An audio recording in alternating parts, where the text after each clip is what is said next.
Present perfect continuous tense. नाम में perfect भी है, कंटिन्यूअस भी है। परफेक्ट भी है, कंटिन्यूअस भी है। मतलब परफेक्ट माने होता है काम पूरा हो जाना, और कंटिन्यू मतलब होता है काम जारी रहना, चालू रहना।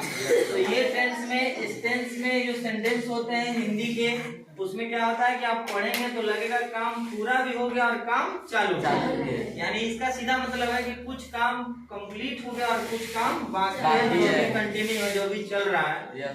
इसलिए हमेशा इसमें टाइम का जिक्र होता है। इसका जिक्र होता है टाइम का। टाइम देता है कि जब टाइम दे देगा तो हमको समझ जाना है कि ये परफेक्ट कंटिन्यूअस टेंस है। अगर वो टाइम नहीं दिया तो सिर्फ कंटिन्यूअस होगा। सिर्फ क्या होगा? कंटिन्यूअस। जैसे हम लोग अंग्रेजी पढ़ रहे हैं तो कंटिन्यूअस हुआ, लेकिन हम लोग 12 बजे से अंग्रेजी पढ़ रहे हैं तो इसका मतलब हुआ कि ये 12 बजे से पढ़ रहे हैं तो इस समय 12:30 हो गया है, आधा घंटा हो गया पढ़ते। आधा घंटा पढ़ लिए हैं और आधा घंटा या 20 मिनट और पढ़ेंगे, यानी कुछ पढ़ लिए और कुछ बाकी है। तो ऐसे टेंसों को कहते हैं प्रेजेंट परफेक्ट कंटिन्यूअस। अब देखिए नियम क्या है। सबसे पहले हमको किसी भी सेंटेंस में टेंस का कोई भी नियम होगा, पहले हम लोग क्या लगाएंगे? सब्जेक्ट। क्या लगाएंगे? सब्जेक्ट। सब्जेक्ट के बाद हम लोग हेल्पिंग वर्ब लगाते हैं। तो अलग अलग टेंसों में हेल्पिंग वर्ब की व्यवस्था अलग अलग है, आपको बताया गया है। यहाँ लगता है हैज बीन, हैव बीन, यानी हैज के साथ बीन। वर्ब में आईएनजी क्योंकि कंटिन्यूअस है। वर्ब में आईएनजी क्योंकि कंटिन्यूअस है। ऑब्जेक्ट और लास्ट में सिंस पार्ट टाइम, जिस पर सबसे अधिक फोकस मेरा है कि आप ये सीख जाए कब सिंस लगाएंगे और कब फॉर लगाएंगे। सिंस का प्रयोग हम लोग करते हैं डेफिनिट टाइम के लिए, पॉइंट ऑफ द टाइम के लिए, एग्जैक्ट टाइम के लिए। इसलिए हम लोग सिंस का प्रयोग करेंगे पॉइंट ऑफ टाइम के लिए। इसके लिए पॉइंट ऑफ टाइम के लिए। फॉर का प्रयोग हम लोग करते हैं अनिश्चित समय के लिए, जो समय निश्चित नहीं हो, ड्यूरेशन हो। काउंटिंग करवाएगा, 9 बजे से नहीं 9 घंटे से रो रहा है, 8 बजे से नहीं 8 घंटे से सो रहा है। इस तरह की बात आएगी तो हम लोग फॉर लगाएंगे। क्या लगा देंगे? फॉर। शॉर्टकट में याद करेंगे, दिन, बजे, महीना, साल, सुबह, दोपहर, शाम, मध्य रात्रि, बचपन आएगा तो सेंस लगाएंगे। यानी दिन का मतलब सोमवार से, बजे का मतलब 9 बजे से, महीना का मतलब जनवरी से, फरवरी से, मार्च से, अप्रैल से, साल का मतलब 2005 से, 1990 से, 1947 से, 2015 से, 2020 से, सुबह से, दोपहर से, शाम से, आधी रात से, मध्य रात्रि से, बचपन से। तो ऐसे करके हम लोग यूज करेंगे। जैसे एग्जांपल हमने लिखा कि हम लोग बचपन से इसी गांव में रह रहे हैं ना? Yes sir.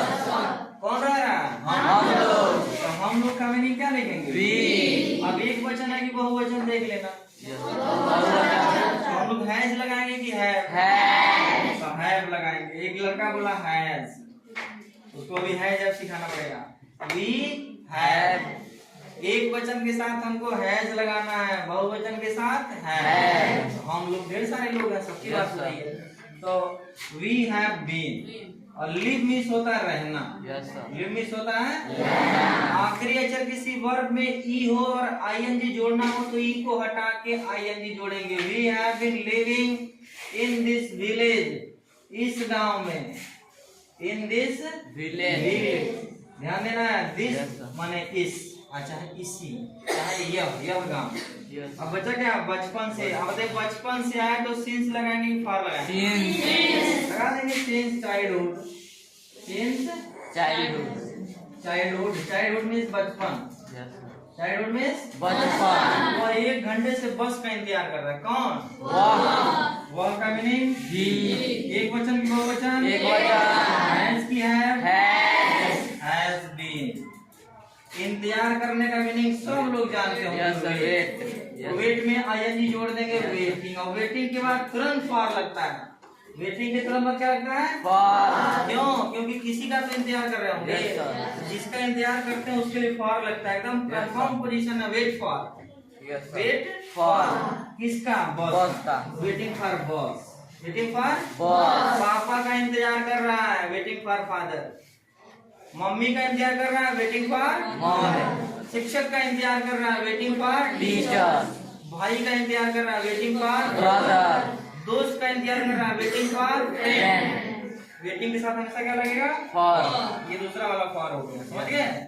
अभी बचा है क्या? 1 घंटे से। ये हो गया 1 घंटे से। सिंस लगाएंगे कि फॉर लगाएंगे? फॉर। सिंस की फॉर देख के फॉर, क्योंकि लगा रहा है 6 घंटे से, 5 घंटे से, 1 घंटे से, तो हम लोग क्या लगा देंगे फॉर। और 1 घंटे का मीनिंग ए और एन होता है। यहाँ इसको आवर पढ़ते हैं घंटे को। घंटे को इंग्लिश में क्या पढ़ते हैं? आवर। हावर नहीं पढ़ेंगे, not hour, that is hour. H is silent here, H silent है यहाँ पे, एन लगेगा। क्या लगेगा? An hour. आखिरी सेंटेंस, वो 4 बजे से व्यायाम कर रहा है। कौन? वह का मीनिंग, अगर वह 4 घंटे से व्यायाम कर रही है, बहादुर लड़की है, तब क्या होगा? ही की सी, तो यहाँ हो जाएगा क्या? सी। तो ही और सी को भी ध्यान से देख लेंगे, वो ही है कि सी है। तो सी के साथ हैज और हैज क्या लगाएंगे? सी हैज बीन, व्यायाम करना, टेक एक्सरसाइज। क्या होता है? Take exercise. तो टेक में ही हम लोग आईएनजी जोड़ेंगे तो हो जाएगा taking exercise. She has been taking exercise. और क्या है? 4 बजे से। मजे के साथ क्या लगाएंगे? सिंस। तो हम लोग लगा देंगे सिंस। और 4 का मीनिंग FOUR, 4, और नहीं तो डिजिट में भी लिख सकते हैं, O क्लॉक, 4 o'clock। अब 4 को चाहे तो आप नहीं डिजिट भी लिख सकते हैं, ऐसा नहीं है। कोशिश करेंगे इंग्लिश लिख दे तो अच्छा है। बात समझ में आया? Yes sir. हो जाएगा पूरा? Yes sir. इस पे आपको सेंटेंस बना के ले आना है। कितना सेंटेंस? 10।